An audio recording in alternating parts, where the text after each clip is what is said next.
Oh my gosh. Are we connected? Are we live, pal?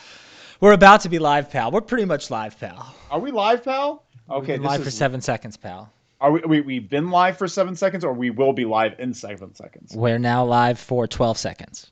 Jesus Christ. This is Loser Leaves Wrestling. Well, did you get your Audacity up?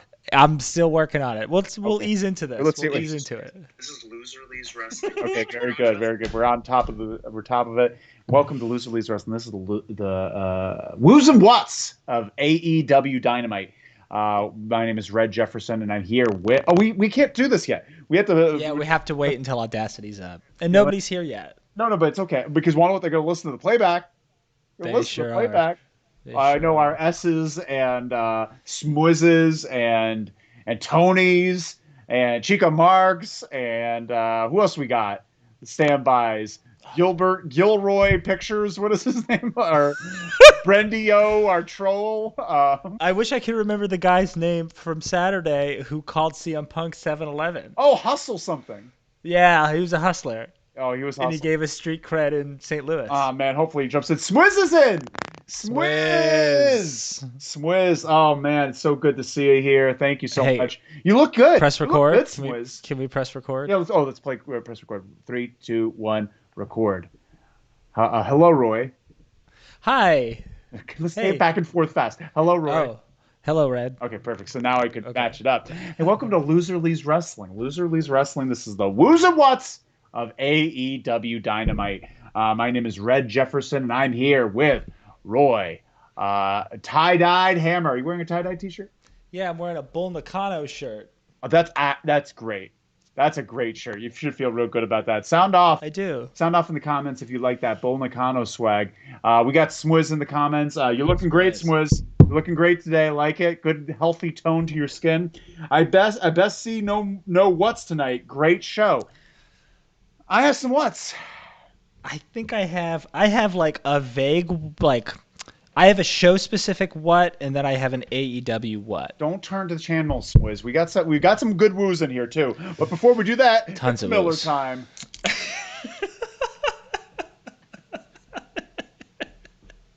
Nice. We're having fun. New sponsor, Miller Lite.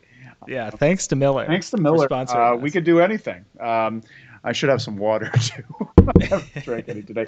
Ladies and gentlemen, this is the Woos and Whats of AEW Dynamite. Today's was an interesting show. It was an interesting show. I have no idea how to process this show. I'm feel thinking off. a ton about it. I feel off with the whole thing. Let's jump into it because I feel like I'm in the middle ground here and I don't know exactly where to land. But let's start with our biggest woo of the evening. I don't know about your biggest woo. Should I say my biggest woo? Yeah, absolutely. My biggest woo was a match this time. It was a match, and it's Shawn Spears versus Darby Allin. Best match of the night. I thought it was fast-paced. Shawn Spears is great. Darby Allin sells like $1 million and hits hard. They had this good running bit in there where they were wiping the face paint off Darby Allin with the rag, which I thought was really cool. Then a great finish with the steps. What do you think about the match? Love that match. I think this ties briefly into the Frankie Kazarian match as well. I should say Adam Cole. No one's thinking about Frankie Kazarian.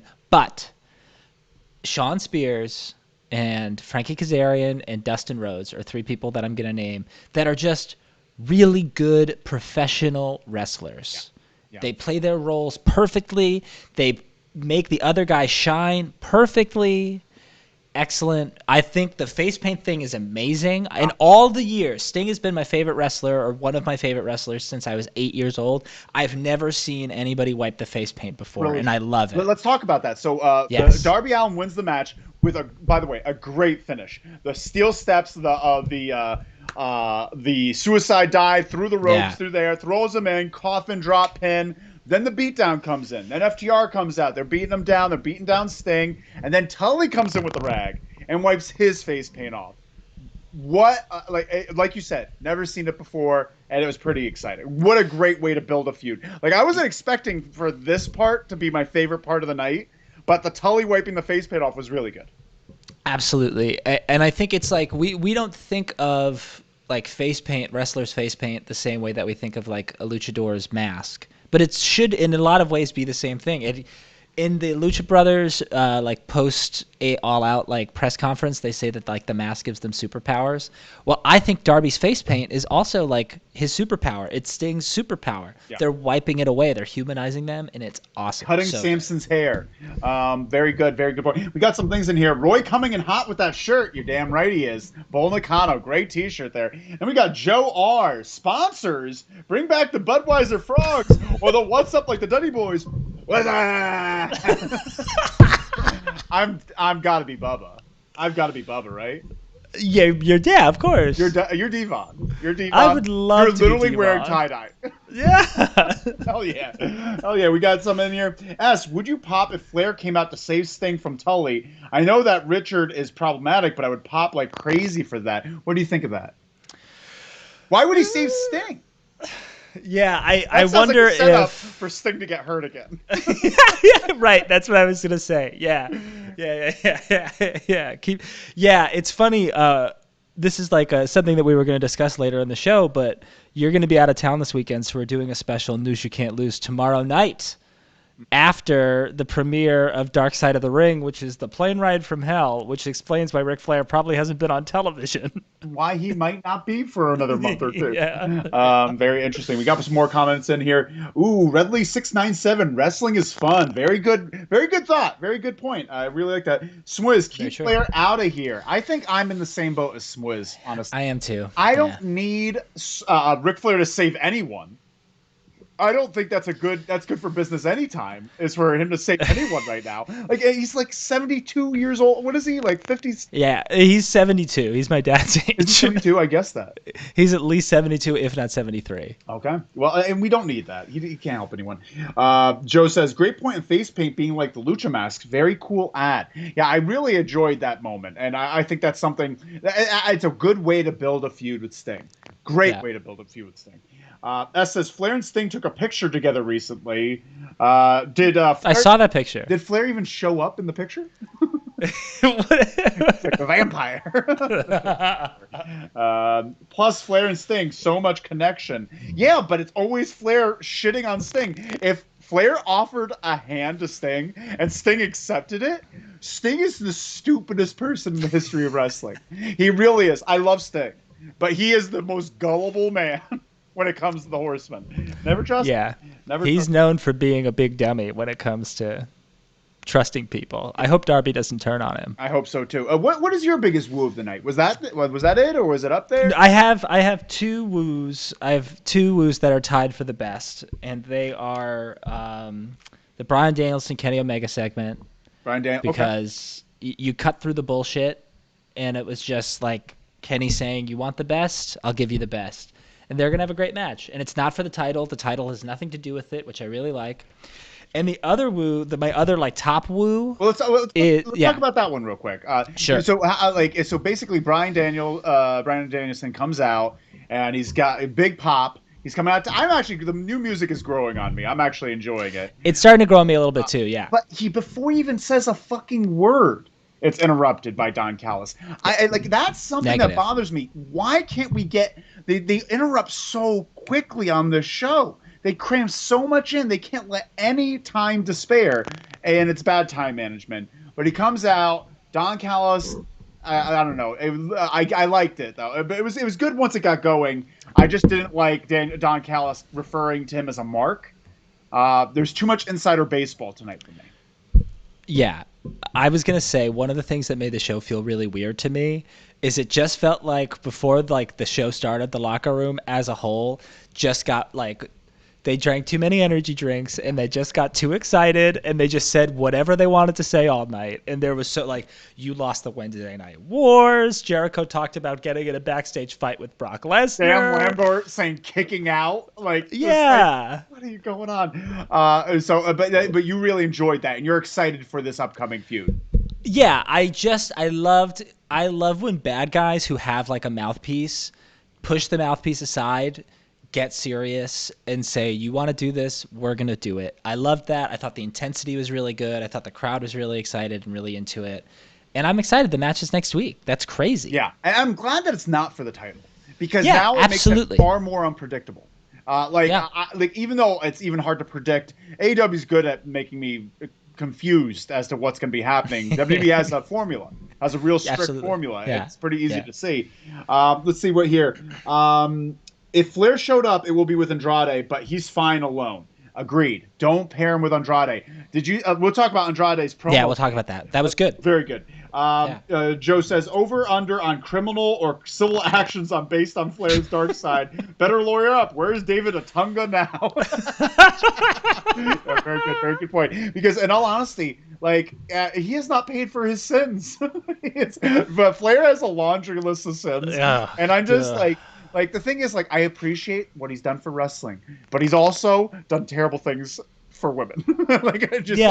He's created a real toxic atmosphere in the pro wrestling world, and it's not good. It's not good. S says, "Come on, Tully is beating up Sting, and then also Sprach Zarathustra starts. That would be amazing. Come on, it's stop. Wait, hold on. Sprach? I don't know what that is." Come on, I'll stop, but it's a dream of mine. Is that what Ric Flair was going to be called as a gladiator? Maybe. I don't know. You're confused. Or is that the name of his song? You're confused. I don't know. Oh, is that what it is? Oh, is that what it is? Pomp and Circumstance? No, that was Macho Man. That's Pomp. Yeah, let us know, S. Kenny King. Kenneth King's in the house. Isn't Sting always getting betrayed by his friends? Yes. We were discussing before that. Big time. Sting really has no friends. And no one really likes him. I think they use him like the guy that you're friends with because he drives you around, which is sad. Very sad. Yeah. Someone says, I need Kenny to change the facial hair. It was funny at the start, but this serious moment, it needs to go. I have to hard disagree with you, Swizz. It's growing on me. I also love it. It's making me like Kenny more, honestly. Also, Sprach Zarathustra is the name of Flair's song. Thank you so much. Awesome. Clarification. But what's your next big woo? I loved the CM Punk Team Taz thing. I loved everything CM Punk did tonight. That was my second big woo of the night. Yeah. That was my second big woo. Let's talk about him. CM Punk on commentary is great. Really good. He's not trying too hard. He's not doing some type of weird character. He's just being himself and appreciated professional wrestling, putting the talent over. I love it. It's honestly, if it were Excalibur and CM Punk as commentary, amazing. He does such a good job of putting people over, being patient, telling the stories, and he's not even being super indie about it. He does it in a WWE way where he's constantly telling stories and making sure that he's adding color to it, but he does it in such a light way where it's not as heavy-handed as some of the color commentators in WWE. And then the thing with Team Taz. Team Taz comes out and he's going up to Hook, and Hook's about to do something. I was excited, and then Powerhouse Cops just beat the shit out of him. Wait, you said that you said in texting Hook put a dragon sleeper on. Yeah. So Powerhouse came from behind, hit him, knocked him down. CM Punk turned around and started punching Hobbs, fighting back. And Hook from behind hooked him in the Dragon Sleeper. No pun intended. Love it. Got him in the Dragon Sleeper. I loved that the table, it's like this little detail. The table didn't break. So that looked so much worse. Sure.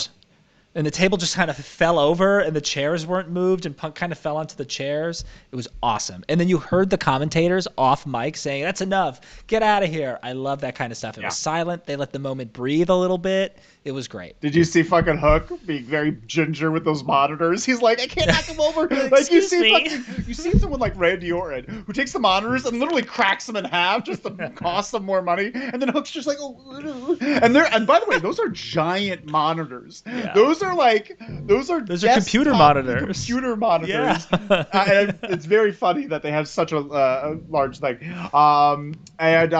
Real quick before we move on from this part, which was really great. Love the participation. Their outfits. I'm actually really into Hobbs's orange overalls, and I like Hook. Black shorts and the white tank top. Not shorts, black pants and white tank top. It's just a fun look. He just looks like he's Tony Soprano's son. Yeah, it looks like a street tough. Street tough. Yeah. Yeah, that's all you need. Tough. Very good, very good. Hook, future world champ. All right. Okay. I love where your head's at. We haven't seen anything of him. We haven't seen him do anything. He has literally been with the company for 2 years, and he has not done anything besides his Dragon Sleeper. Swizz says Team Taz should just be a fashion group, especially with Ricky Starks as well. Honestly, they are the most pro-fashion group besides Taz. Yeah, thank God. Taz really brings him down when he comes out with those dumb little shorts and that track jacket. He's just dressed like a high school football coach, and everybody looks amazing. And that's why I'm so glad Brian Cage isn't there anymore. Yeah. Because his fashion's terrible, too, bringing him down. Yeah, he looked like an idiot. But don't tell Melissa Santos that. She'll get mad. Stop being mean about my husband. Great job, everyone. Great job. We got Team Taz feuding with the Wingmen over fashion. Could be stellar on Dark. Very interesting point, As. We like where your head's at. Swizz, Taz will show up in some dungarees next week. He's gonna show up in cargo shorts next week. He's the ridiculous. He's just ridiculous, his fashion. I just want to see him wrestle once. Is that too much to ask? He choked out Cody. I'm waiting for that to pay off. It's never gonna. Moving on. Let's talk about some more woos of the week. Let's see about what we got here. Okay. Want to know what's a big woo for me? And I'm shocked that I'm gonna say it. MJF's promo. Yeah. Absolutely. I was gonna not say it because I don't like him saying Metheny. And I was a little put back last week. I was one of those people that was put back by it last week. But he comes out to New Jersey crowd. Hot New Jersey crowd. He's talking about Taylor Ham. Immediately starts talking about Taylor Ham. Pretty stoked about that. Really good. If you're in New Jersey, try Taylor Ham. It's everywhere. It's absolutely everywhere. It's the best. But then he's just like, Mr. Pillman. Oh, who am I kidding? Wake up, Mr. Pillman. And he's just stomping at the crowd. Oh, what a great really bit. Good. But no one chanted for when he's like, everyone's chanting Pillman. No one chanted Pillman. People chanted Pillman. Come on. No one wants to chant Pillman. He's not ready yet. No, he's not ready yet. This is way too soon. You think this is on point? You think they're no? Then why are you disagreeing? Well, because I think some people did chant Pillman. No one chanted Pillman. His mom and sister chanted Pillman, or whoever chanted Pillman in the crowd. His grandma. No one else chanted Pillman. His Aunt Linda. Aunt Linda. Oh, yes, of course, Aunt Linda. By the way, is Brian Pillman just an idiot? Is he just the dumbest guy? He gets in the ring. So, like, Wardlow gets sent out. He's literally behind MJF, and he has a chair in his hand, and he's, like, taunting to the crowd. He starts taunting to the crowd, and he does it twice. It's just like he doesn't realize when it's a time to be serious. And it's very upsetting. But then the JR thing. Wait, what are your thoughts on that? Well, on him being an idiot in the ring? I thought I like when the babyface does the thing where he taunts the big dumb meathead bad guy, and then the guy runs at him and he pulls down the rope and he falls out of the ring. I think that's smart. I think that's good. I don't mind that. I'm talking about when he was behind MJF. He has a chair in his hand, and he's like, yeah! Oh, yes, that, you're right. And he's got the chair in his hand, and he missed it. And MJF falls on the ground and is just, like, begging off. Yeah. It was almost like, why haven't you hit him yet? There was something a little off about that. Yeah, but what I thought was good, and I was going to ask you about this, too, and then they did the JR thing, but I thought it was good that he didn't get on the mic again and try to talk again.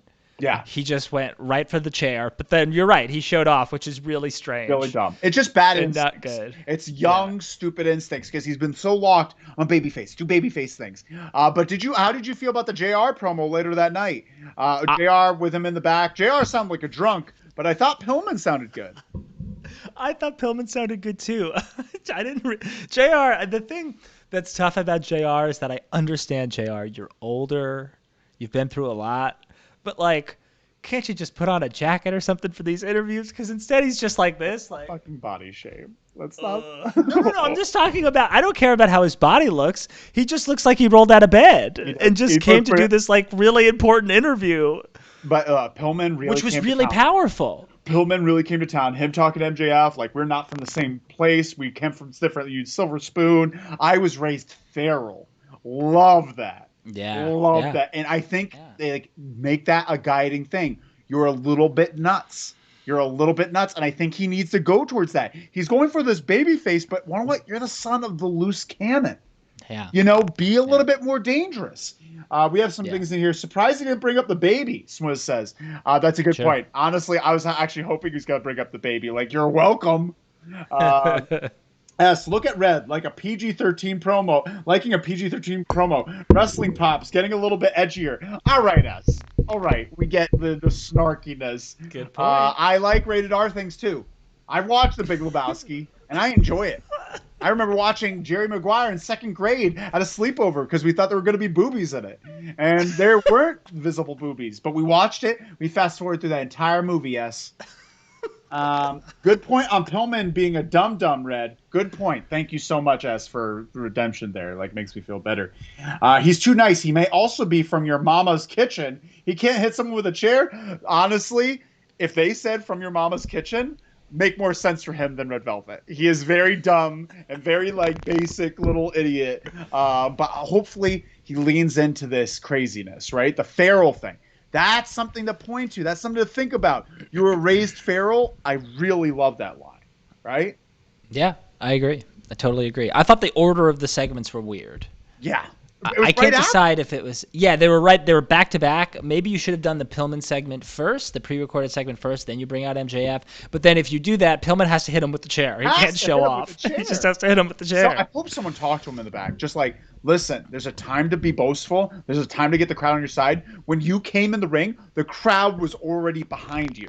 They were already behind you. I get they want to save MJF's comeuppance for whatever match they have, but I don't want MJF to lose to this guy the way he's been built. Yeah, right. You're right. I don't want him to lose to a guy that looks like an idiot when he has the opportunity. And even JR sounded like a drunk being like, he humiliated you. JR, hold back. Can you not bury him right now? I was wondering, I didn't want to get into it, but I was wondering why you thought he sounded like a drunk, but I guess that's why. He's just because he's just ripping him apart. Just ripping him apart for the first 2 minutes. And then Pillman just stopped looking at JR and looked at the thing. I was like, good thing. Because JR's going to rip you a new one. We got some things here. He's too nice. He might also be, we got Mama's Kitchen.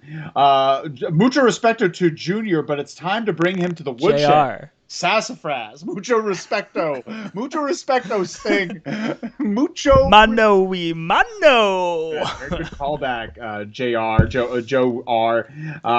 But it's time to bring in the woodshed. Sassafras. Are you listening to the Bruce Pritchard? Come on now.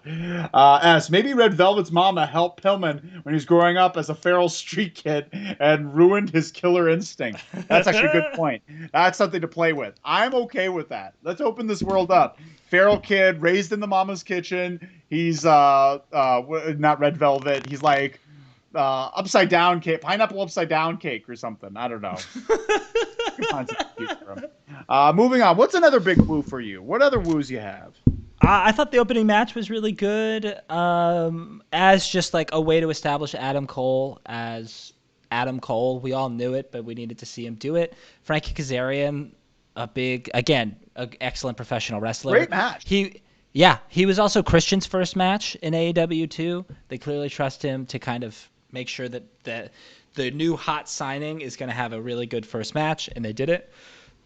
I'm excited. I liked his promo afterwards. Again, this show was weird because it felt more like a traditional North American sports entertainment type wrestling show. There were 5 matches, and they were all good. They were all good to very good matches. But there were 14 talking segments. Yeah. And it was just built as a hype machine for next week, which is great. They never do that. They've never done that. They've never been like, this week there's going to be some wrestling, but the primary focus is going to be building for a future show. Yeah. And I think it worked for them. I think it was a good show. I think it was fun. I think Adam Cole's promo afterwards was really good. And I think, again, it's another proof that the Elite have an elite, no pun intended, talker. This guy can cut a promo and make me care. Mm-hmm. And I love it. So I thought the promo was fine. I wasn't a big fan, but I thought this was a great debut. And I like this match more than the Christian initial match because Christian versus Frankie was too long. That went through a commercial break, and I was just like, isn't Christian supposed to be someone that we want to, like root for and think is like a god in this game? And Adam Cole had a match with him where I think it was shorter. Frankie got his shit in, but like Cole really and they took their time, even though it wasn't a long match. But it was very good stuff. And I've been too critical of the promo afterward. It was simple. It's what needed to be done. And you're right. Moving on. Some things here. Let's talk about the Gun Club and Andrade. Andrade and Gun Club had some good, and I think this Gun Club thing was really great. I am so excited to talk to you about the Gun Club and how it ties to a big what that I have that's also potentially a woo. Oh, let's go for it. But you want to talk about Andrade first, and then we'll Andrade doesn't need Chavo. No. Doesn't need Chavo. He could beat Pac. He doesn't need this stuff. And I love what he's talking for himself. I don't need a translator. I don't need a manager. I like his delivery and slow, deliberately spoken English or Spanish when he has the subtitles. I'm fine either way. I love it. I love the dipping in and out. I love it all. So we're both on the same page with that, right? 100%. There's something that they do, though. This is the second time they've done it inside of 2 weeks where they do these, like, video promos. And it alludes to, like, oh, well, I'm not done with Pac. And it's like, great, I'm glad you're not done with Pac. But when are you going to continue with Pac? Yeah. Like, when is that going to happen? Just like last week when they did the Eddie Kingston Miro thing. And it's like, oh, they're going to have another match.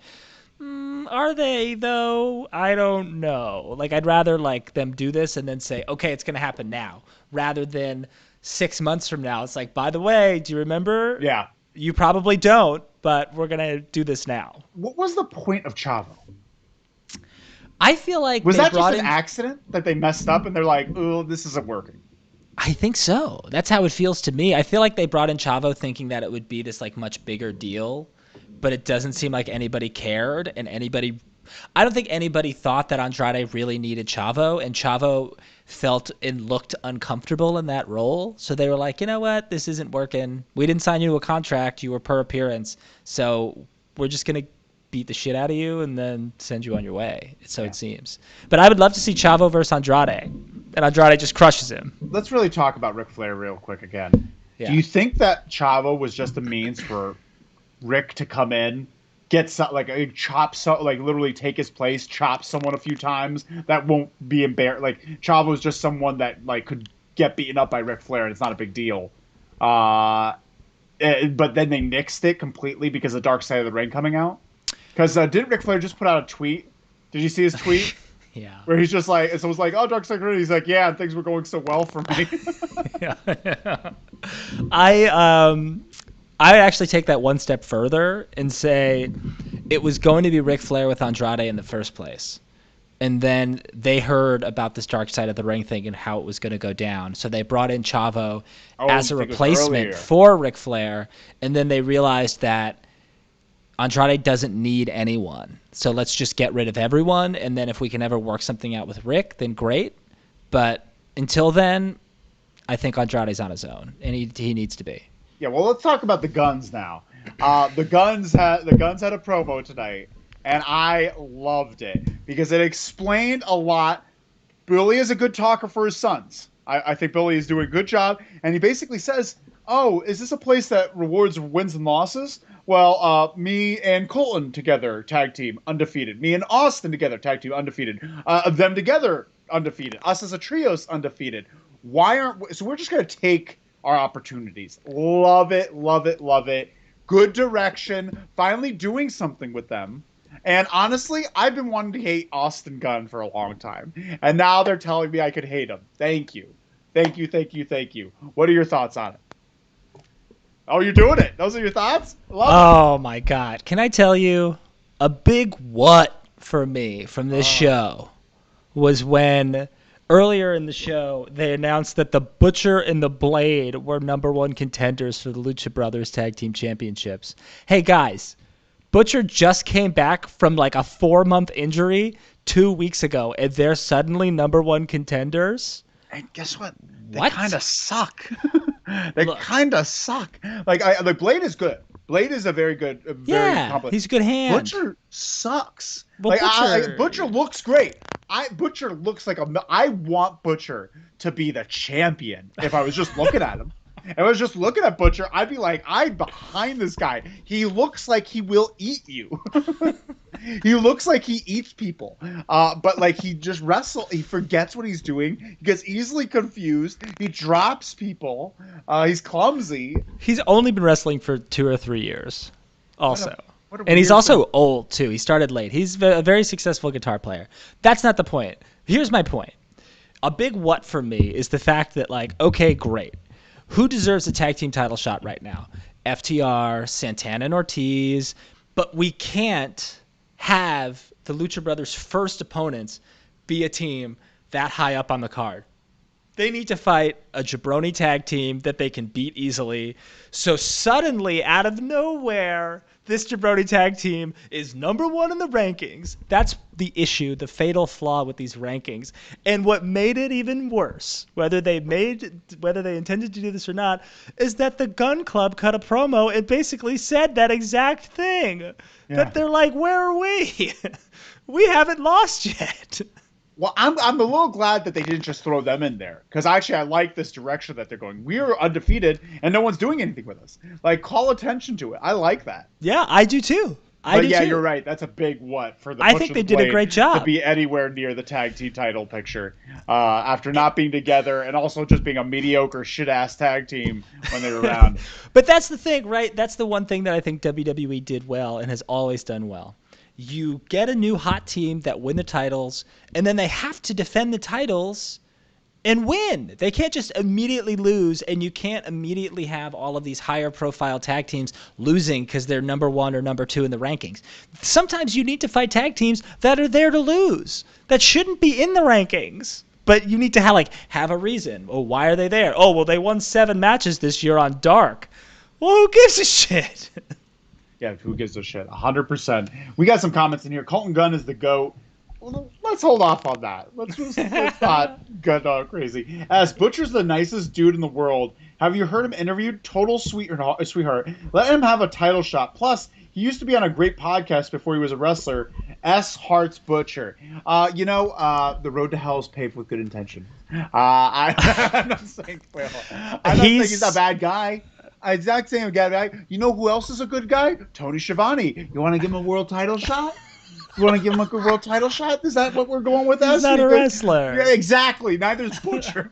Hold on a second. He's a guitar player and a podcaster. I agree with S. He's a very nice guy. Have you ever seen Roadhouse? No, I've never seen Roadhouse. Okay. I had Terry Funk's in it. I've seen Terry Funk in Roadhouse, but I don't think I've seen Roadhouse. Yeah, okay. I don't know if you've heard the podcast with Jericho that Butcher Blade did with Jericho, but Butcher defines his character perfectly on that show as like the last henchman before you get to the boss in an action movie that always loses. He always loses, but he's big, he's tough, he's intimidating, and you look better for beating him. I would love great role. To be true. Honestly, I would love for that to be true. He just has to get better. And unfortunately, that type of better needs to be seasoning. And just like we're going through things, being put in these high-profile spots isn't helping anyone. I would love a Schiavone versus Cole main event. Swizz, no. I was joking. It was a joke. We're all having fun here. This is a fun time we're having. Let's not get that into TK's head. We can't get that into their head that they could do that. And I doubt Tony would participate. He's got neck issues. He wouldn't do it. He does have neck issues. He's very sensitive about his neck. He doesn't like to be touched. As I need to listen to that pod. Thanks, Roy. Plus, I love Roadhouse. Too many cusses and hearts being pulled out from Ed, though. Okay, I'm not against. Like I said, I watched Jerry Maguire looking for boobies. I fast forward through Hollow Man a bunch of times because there were boobies. I got movies from the library because I knew there was boobies in them. So a lot of rated R movies. I'm not opposed to this stuff. Joe R. Schiavone versus Michael Cole, maybe. No, we can't. Oh, Schiavone versus Michael Cole. That sounds like the worst thing I've ever heard in my life. That sounds so bad. I love all of Joe Redlitz's contributions to this. You're doing a great job, Joe. You're doing a great job. Swiz, Shivani takes a Panama Sunrise. He couldn't take a tequila sunrise. He can't watch a regular sunrise. It's too early for him. We have to Conan reference. Yeah, because he does nothing with that. Moving on. We got to get out of here. Here's something to talk about. Yep. I have a lot of middle stuff. But like, it's not necessarily middle. It's good stuff. It just didn't really. There was something missing to each one. And I'm wondering how you rank on these. Let's talk about the match first. FTR versus Dante, Matt Sydal. Where's Mike? We got something. Jerry Maguire can't be your street cred, Red. I'm not saying it's my street cred. It's just a line of rated R movies I watched growing up. Talking about PG-13, I'm versed in R movies. You ever hear of Midnight Cowboy? That's rated X, dog.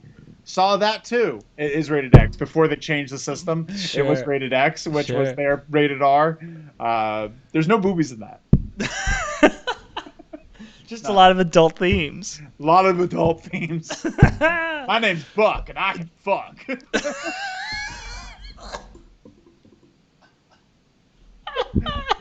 think there's more boobies for a movie with that line in there. Yeah, I would think so too. Hey, I'm walking here.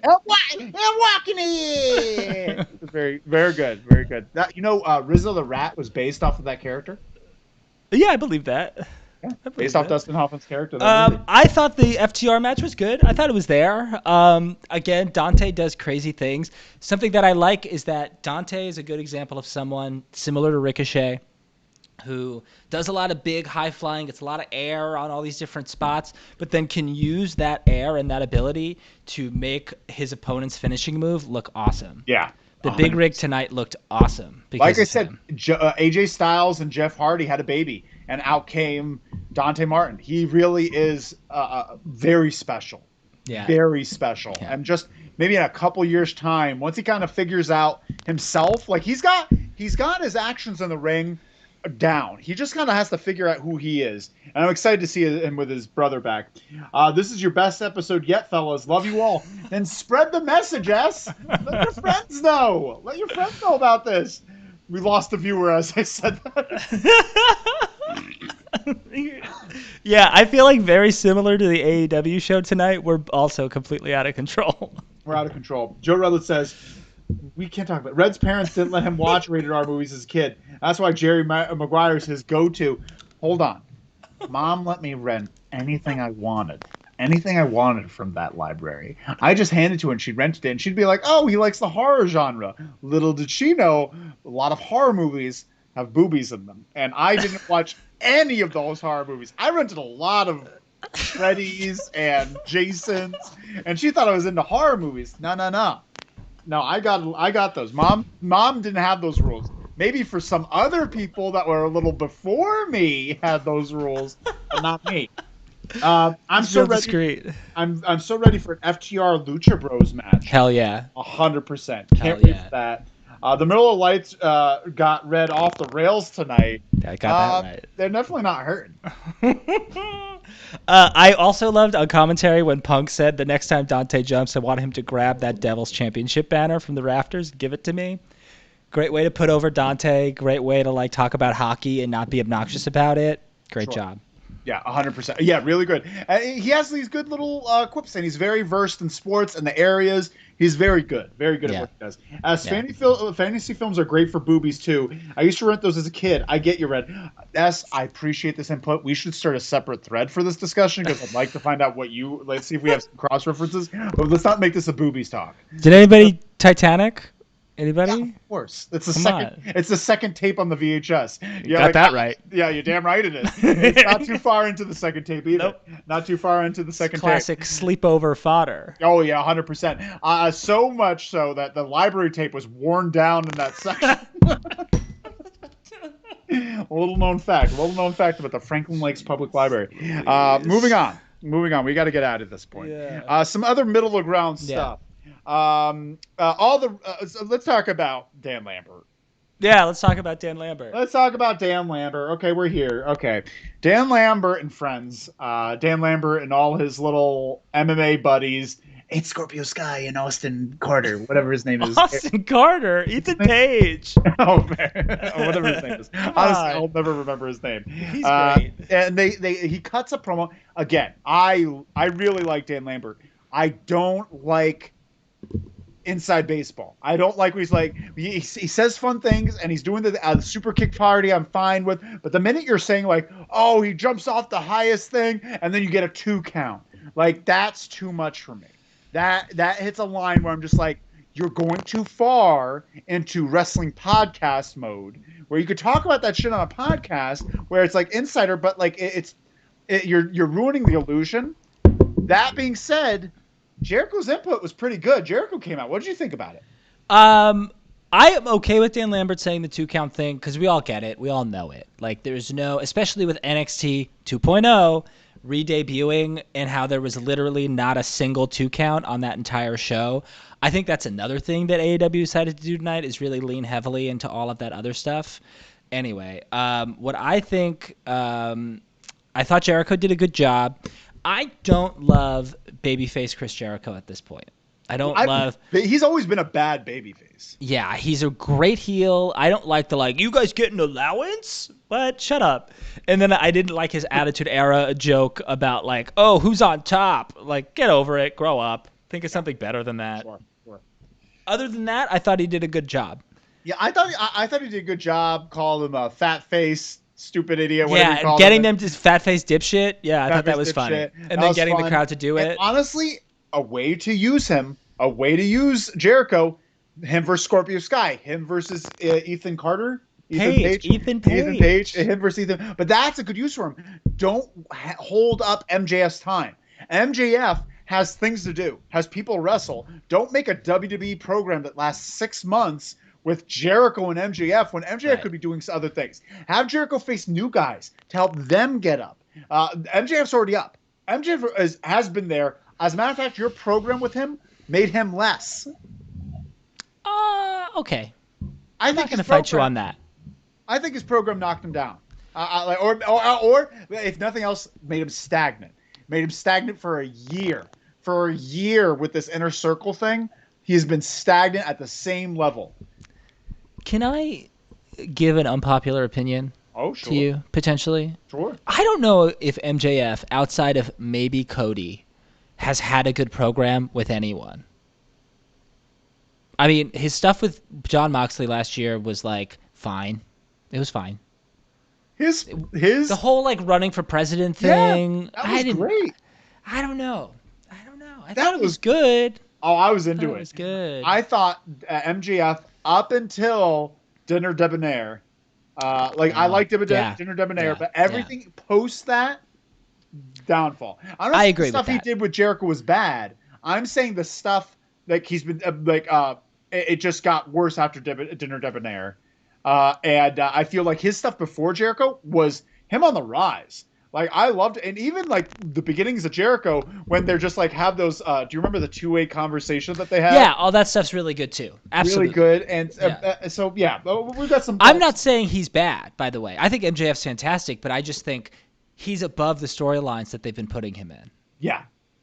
He is. He's above a lot. I really agree with that. They've really lost Ethan Page. There was a period against Darby some weeks ago where he had some real heat, but now he's joined with Lambert. It's kind of boring. I agree. The person that's hurting the most from this is Ethan Page. Ethan Page, I don't think needs a manager.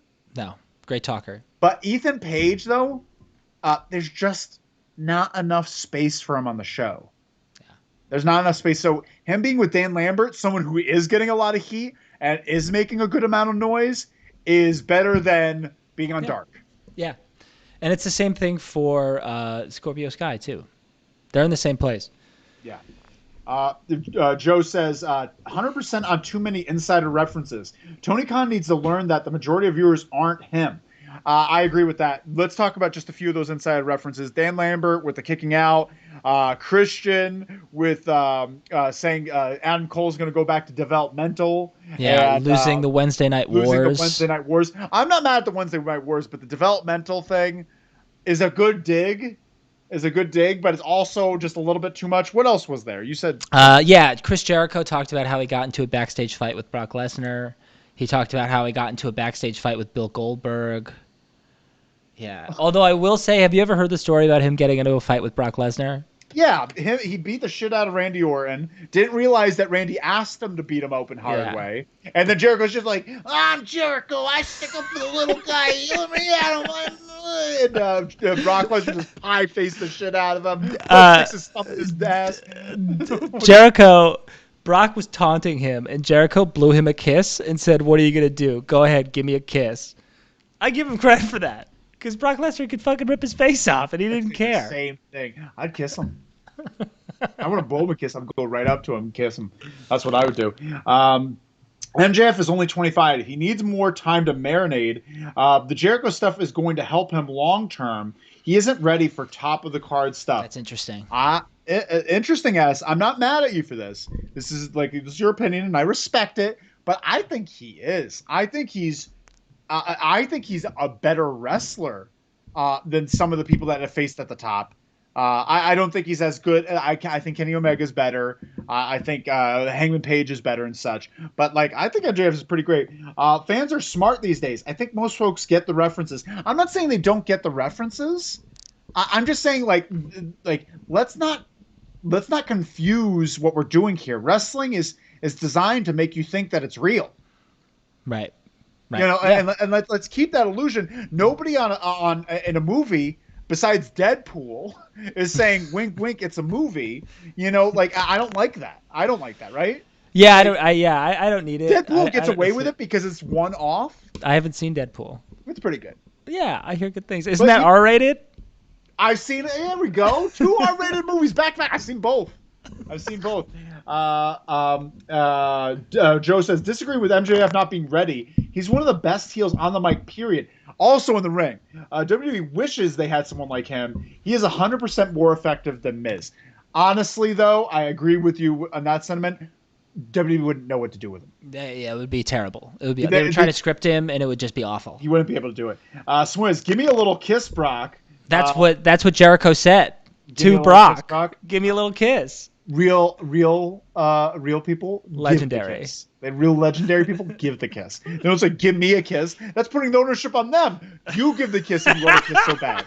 You give the kiss. You go up to him and say, "Can I kiss you?" Because you want consent. Then he's like, "Yes, I can kiss." Then kiss. For Christ's sakes, Joe. Casual fans won't get the references. Most fans won't go to the dirt sheets or watch recap shows like this. Honestly, though, AEW is different. I think more fans should watch recap shows, specifically this one. That's a good point. Maybe you should share this with your friends so they know about us. Come on. Can I just say something real quick about MJF being ready versus not being ready? What? It's probably not going to happen in November, obviously, but their next pay-per-view is in February, and it's probably not going to happen there either. But I would not be mad, and I don't think they'd be wrong to have a main event. You have Bryan Danielson, you have CM Punk, you have Kenny Omega, Adam Cole, Sting, Christian. All these guys are going to wrestle on that show, but they wouldn't be crazy and it wouldn't be incorrect if the main event of that show for the AEW title was a match like MJF versus Hangman Adam Page. Both of those guys are ready right now to be at the top of the card no matter how many people you bring in. These two guys are ready now. Jungle Boy is close, but he's not quite developed, not quite the talker yet. But those two guys are ready. Let's do it. You put MJF in WWE, they make him a teacher. You put Hangman Page in there, they'll make him he'll ride a little cowboy stick, like a little, like a pony on a stick. That's what they do to him. You should watch Community Red, Get With Meta. All right, I don't respect Chevy Chase, so I'm not going to do that. I don't respect him. So wow. I don't need. Joe says, "Oh, I know W messes everyone up. R.I.P. Keith Lee." Yeah. Pour one out. The most impressive wrestler. Yeah.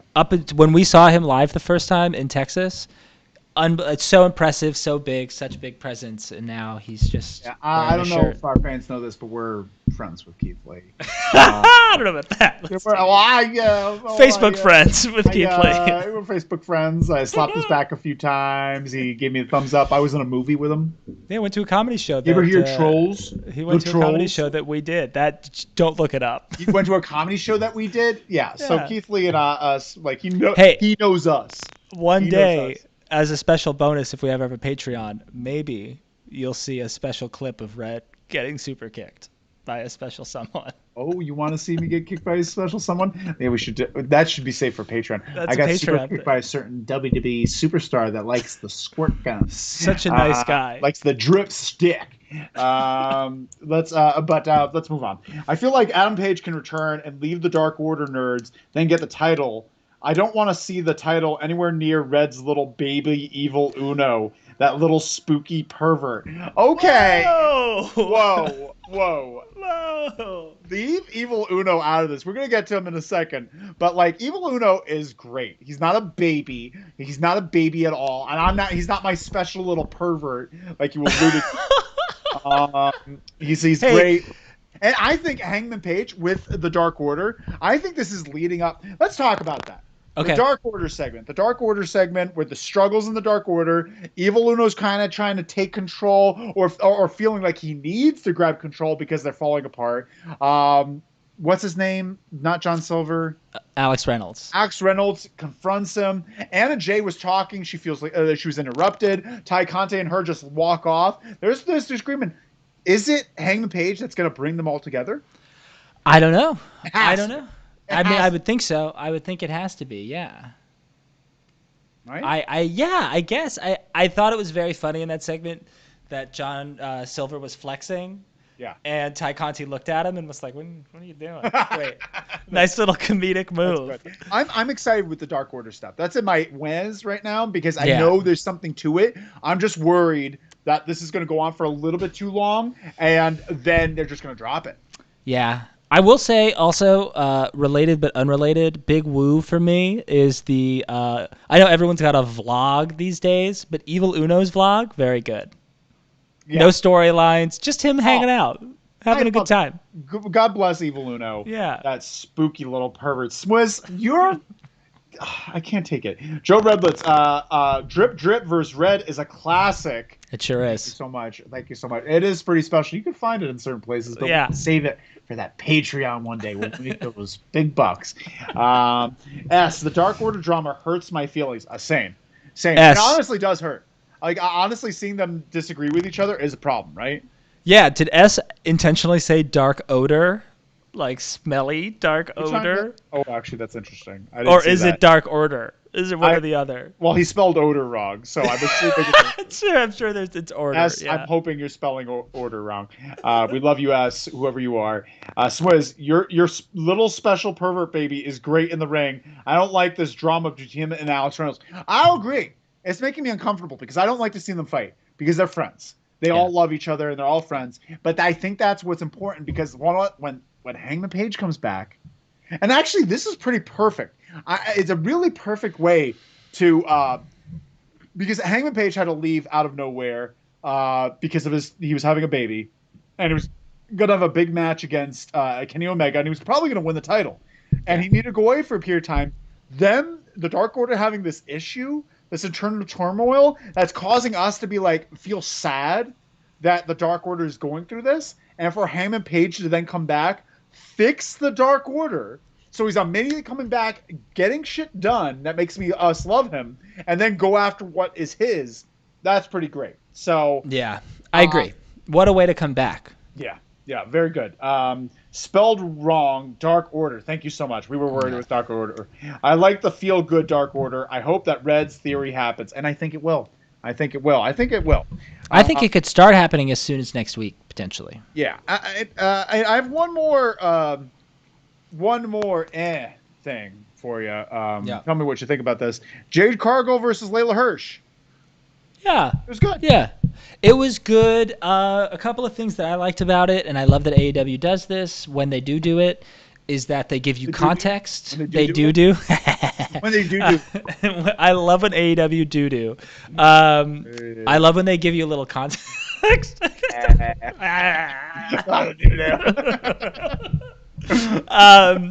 Anywho, I love when they give you a little context, like they're fighting because Jade picked her up and threw her out of the ring in the Battle Royal. I like that. Something that I really liked about this match is when Jade picked up Layla for her finish, she like walked her around in a circle, and if you saw her face, she went, "Oh fuck, oh fuck, oh fuck." match was really good. Yeah. I think I arrive. Correct me if I'm wrong here. You've actually done things, and I have not.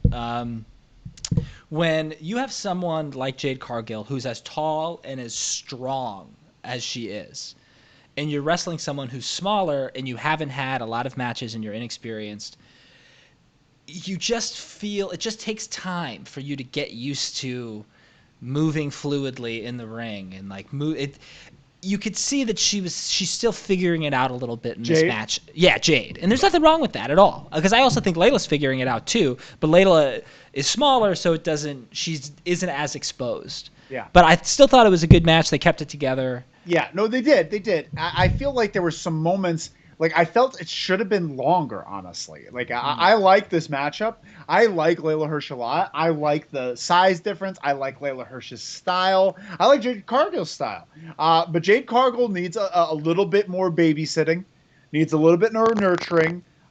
Is she ready for the spot? Maybe. But I feel like this match should have been like Layla picking apart Cargill to show her her weaknesses until Jade overpowers and dominates. And I feel like there was too much of a back and forth, which Jade didn't know how to handle. Yeah, right. Jade didn't know how to handle getting the one up and capitalizing on it and making it believable. Layla knows how to go on the attack. Not the best at selling yet. No, Layla, still figuring it out. They're both figuring it out. Yeah. So it's an issue. That's why getting your Serena Deebs in there, getting your Mercedes Martinez in there, getting Ruby Soho in there, getting these people in there, so there's not like green versus green, like you need the mix. So hopefully the more women that come in, and if they treat this more like WWE, because WWE has like half their show is women now. Yeah. And that's the thing about this NXT show, which we'll probably discuss a little bit tomorrow. The biggest positive takeaway from that show is how diverse their roster is. Men, women, people of all different colors, of all different sizes, of everything. All different religions. All different religions too. Yep. AEW does not really have that currently. Yeah. And they could benefit from some of that. Yeah, it's pretty milquetoast. Pretty milquetoast dick. All males. They're only males. That's a fact. Dick. Milquetoast dick. It's gonna be a T-shirt at loserleeswrestling.com. That's a good idea. Box of loserleeswrestling.com. Let's move on. We should get the domain name batistasdick.com. We should get that. How big is batistasdick.com? We'll talk about that later. Let's talk about our what's. Yeah. Let's talk about it. Let's talk about our what's. What's your biggest what of the evening? My biggest what of the evening, I hate to say it, because there were some things that were You keep hitting your mic. Oh, yeah. I'm going wild. You should put your mic on a book. Oh, it's too late now. No, but for future reference. For future reference. It absorbs the impact. I've been doing that. That's a good idea. My biggest one of the night is that stupid Cody Rhodes segment. God. Okay, let's talk about it. Is that not your biggest what? It's my biggest what. It's my biggest what. Okay. It is 100%. Well, it's tied. We'll get to it. But Malachi Black comes out. Spooky entrance. We're all excited about it. We're all having fun with it. He's coming out. He's giving this promo, but then he starts talking about the House of Black, and he's talking like a face. He's giving like a face promo. Everyone rise to the House of Black. Like, it was just weird. And then he points out Rosario Dawson. And I love Rosario Dawson. Believe me, she was in some of those DVDs that I found at the library growing up. And big fan. She goes up and confronts her because she's wearing an American Nightmare sweatshirt because she's on the Go Big show. Have you watched any of the Go Big show? I was about to ask you that question. It's a Sonic 3D blast. I'm a big fan. What does that mean? It's a blast. It's a Sonic 3D blast. Oh, wow. Yeah, it's a good time. I saw some of it. Rated R Rosaria. I know, bro. I've seen Alexander a few times. You ever see Alexander? No, I've never seen it. It's Colin Farrell as Alexander the Great. And Rosaria's in there a lot. We had to stop talking about this. We're not creeps here. We're not creeps. I was a boy. I was a boy. Losing viewers here. We were. Oh, bless all of you. It's just the crew tonight. Yeah, it's just it's like an after hours chat. We have more crew. It's just there's something. But we have to stop. So Rosario Dawson goes to confront Rosario Dawson. Hops the guardrail. Rosario's just she hops the guardrail, and then she jumps on his back, and he, like an episode of the Three Stooges, can't get her off. He can't get this person off. He'll fucking spin kick everyone to oblivion, end careers, and he can't get Josie and the Pussycats off his back. I have this image in my head too, because this is so weird, of like Cody's at the concession stand, and he's like, y'all take a hot dog and a pretzel. Oh, wait a second. My segment's right now. Fuck. Hold that for a second. And then he just comes running down the stairs through the crowd. Where was he running from? He ran from the stairs? He's always got his mic on. Like, it made no sense. And the fight was boring. It was totally boring and really awkward. Boring. Yeah. Too long. Yeah. The fact that she got any offense on Malachi Black at all. Well, she didn't get offense on him. She just jumped on him from behind. And he couldn't get her off. Yeah, right. And then they cut to her as they're brawling, and it's supposed to be this intense blood feud, and then they just cut to Rosario, who's like, yeah. You know how to use Rosario Dawson? Have him invite her into the ring, spin kick her. Yeah. That's what you do. You spin kick her. Yeah, absolutely. I'm enjoying the episode of Creepers Love Wrestling. Good times. Maybe interview Doc Ellis. Man, we went too far tonight. I went too far. Rosario on a pole match, calling it. No, Joe, we can't do that. Yeah, you're right, Joe. We got to put her on a forklift instead. Yeah, get out of here. Jesus Christ. Judy Bagwell on a pole match. No wonder none of you are sharing this goddamn stream. I get it. You have friends and family that watch your content. You don't want to see it. You don't want to show them this.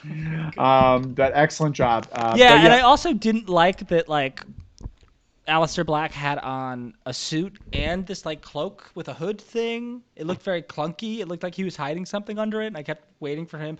I thought it was Cody. When he was coming to the ring, I was like, maybe that's Cody. He's like a little bulkier. And that's what I was waiting for. I kept waiting for Cody to make this like grand dramatic entrance of some kind. But no. Also, a big what for me in general, AEW, stop alluding to the fact that people are retiring, and then they just don't retire, and then you never talk about it again. Yeah. Like when Dax or Cash was like, well, that's it, this is going to be my last match, and then it wasn't, and then they kept wrestling, and now Cody puts his boots in the ring, and he's like, you know what? I know you haven't heard from me, and I haven't said that I'm going to keep wrestling, but I guess I'm going to keep wrestling. Here I come down the stairs with my hot dog. Like, dressed as a hot dog. But I just don't get like what a lackluster return. Yeah. What a lackluster bring back after that somewhat emotional. Like, absolutely. He's taking off his boots. Like, he's having this moment. He gets kicked, and like his family's been beaten up, and he comes out to save Rosario Dawson. He let his mentor and his brother get destroyed, but he comes out for his co-host on his TV show. Yeah, right. Jesus Christ. Not good. What bad? Like, and I he has control. He should know better. Right. He really should know better. Yeah. Moving on. This is what was tied for my what's the night, and this is only my really other what. Hear this. Oh wait, we've got Smith says Cody was a big fan of those R-rated movies she started. All right. We literally got one viewer in and they left immediately. I'm watching. We can't talk about this. I don't want everyone to think this is the boobies program. No, we respect everyone. Yeah. Respect everyone. Yeah. Moving on. We got to talk about the real biggest what of the night. Fuego putting up his Hyundai. Fuego is going to put his Hyundai on the line. His Hyundai Sonata for a shot at the TNT Championship. This is the stupidest thing I've ever seen. I'm sorry. Fuego has no heat. No shot. It's no completely heat. stupid. Fuego has no heat. Yeah, Fuego has no heat. No one cares. Sammy Guevara is dead in the water for associating with him. And he's putting up. Why are they bringing up his fucking middle class car? First of all, hold on a second. Wait, let's take a second here. How do you know that's the car? What do you mean? I saw that they were sitting on a car, but I didn't see what car it was. You saw what car it was? It said Hyundai. I didn't see that. It was a Hyundai. It wasn't a Bentley. It wasn't like a Mercedes or Lexus. It wasn't a BMW or even a Jeep. It was a Hyundai. It wasn't even a Honda. I will say a big woo to Miro, who was like, I'm going to destroy you, and then I'm going to destroy your car. He doesn't want that fucking car. He doesn't want that fucking car. I wish he said that. But I'm sure it's some sort of sponsor for the show. Like, otherwise, why they would have done it? Why would they treat that car like it's special? I mean, it's a fine car. If you have a Hyundai, great. I understand. It's a reliable car, but it's not a luxury vehicle. It's not. You don't like if you got it in the game show, you'd be like, oh, nice. I hope I could trade it in. That's what you would say. I think either one of us would be very happy to have a Hyundai right now. Honestly, I would love a car. Yeah. A car right now. Honestly, I wouldn't trade it in. I would take it. The big thing that I wrote there was, remember Sammy? Like, remember when he had that big match with MJF and was like the guy that got the pinfall in the big main event match of 2 pay-per-views ago and like had all this momentum and literally hasn't been on Dynamite? I guess he proposed to his girlfriend and he had that moment. He was there last week in the commercial break bringing a stupid fucking sign. Right. That is honestly the most, like, if I see Sammy Guevara coming out with a sign, I immediately walk away. I don't even like try to watch what he's reading. It's bad. It's legit bad. It's bad comedy. I liked it when he was a heel. I don't like it as a babyface. It wasn't even good. It wasn't even good when it was heel. It got heat. It did not. It got go home heat. It got X-Pac heat. We got some things in here. TNT probably pushed for Rosario. Corporate synergy, brother. You're damn right. That's probably what happened. Absolutely. But why give her any offense? Why have her? Like they could have used her in such a better way. I want to see her get kicked in the head. She should have got kicked in the head, and then Cody comes out here. That makes sense to me. That makes sense. Then it's just like, oh fuck, he did that. Cody runs out from the stage. Yes. You idiots. We got some other things here. Minoru Suzuki segments. I told you last week that the show messed up Suzuki's theme song. It was a major F up, and I like that they are turning it into an angle. Theme songs matter. 100%. Yeah. I completely agree. I think this is the second week in a row, though, and it's not Suzuki's fault, where the rest of the show has been really hot, and there's been a lot of things to talk about, and it's been really wild. So when we get to the main event, whatever. Like, I've kind of lost steam at that point. And I love Moxley and Kate. I like everything they did. Suzuki got to do his theme song. But all of the brawls tonight. Honestly, I felt like you mentioned that main event should have been the opener. And main event, because like the 2.0 versus the Wild Things, that's what I call. That's good. Wild Thing. I think it's better. I think they should call themselves the Wild Things. They come out the Wild Thing. They it makes sense with their characters. It's fun. They should be called the Wild Things. We're calling them the Wild Things. But like I feel like that should have been the opener, and have Minoru Suzuki come out like doing that thing, have that portion, and then at the end it's Adam Cole.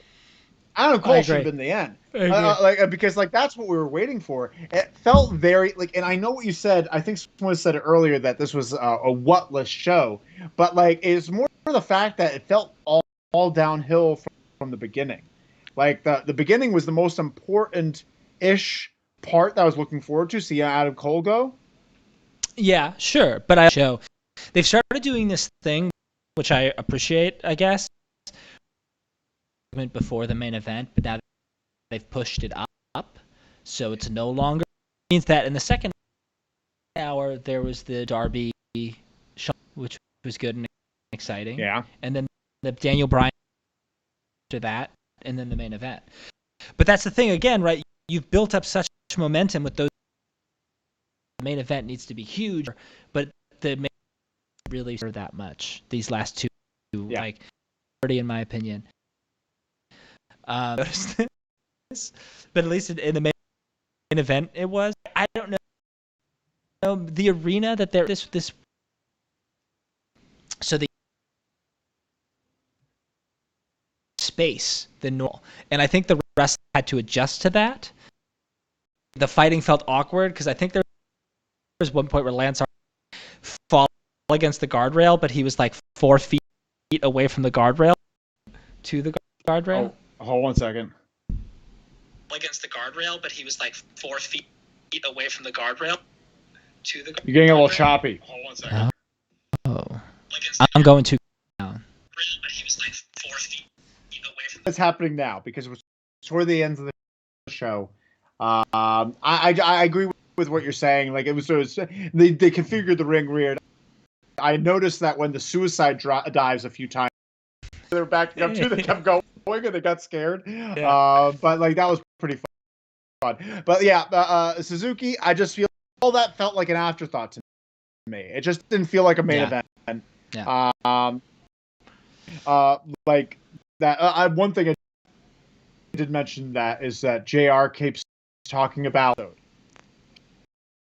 JR says something about good thing he's wearing. Yeah, what does that mean? Pretty much saying they're gonna like you wear like he's mentioned on his podcast plenty of times. He's just like, good thing I was wearing my darks. He said I heard him say that about Eddie. That's weird. Joe talk about how he pissed himself a few times during broadcasting because he needed a bathroom break. Call it out right now. Let's end out here. What's just mentioned, speaking of R-rated, Major League, the movie Major League, Wild Thing, that version of Wild movie, and every time JR quotes this like silent, no one knows how to respond. He goes, throw Ricky, throw him the heater. I don't even know. What is that? That's the dumbest shit I've ever heard. Quick question: did Red get to take the bagel gig?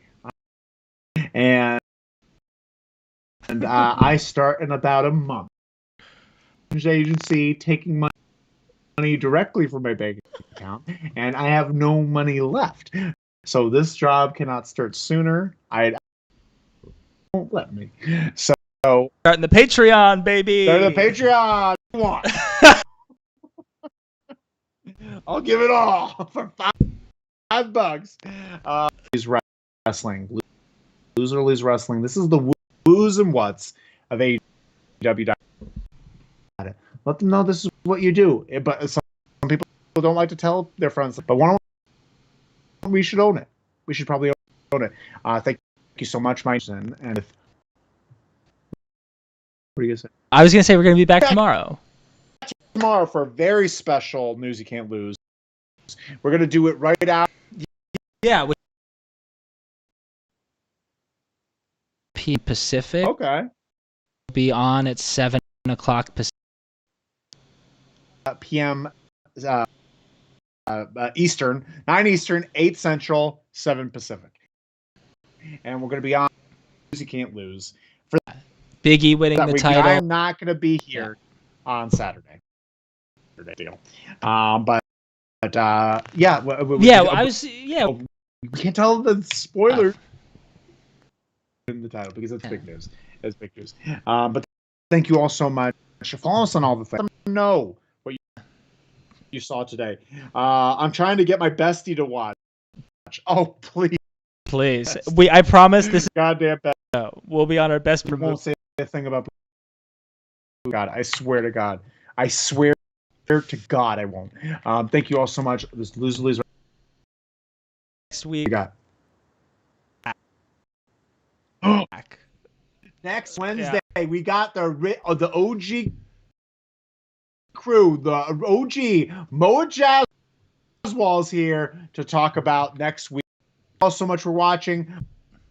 My name is Red. I'm here with Roy Hammer. Bye.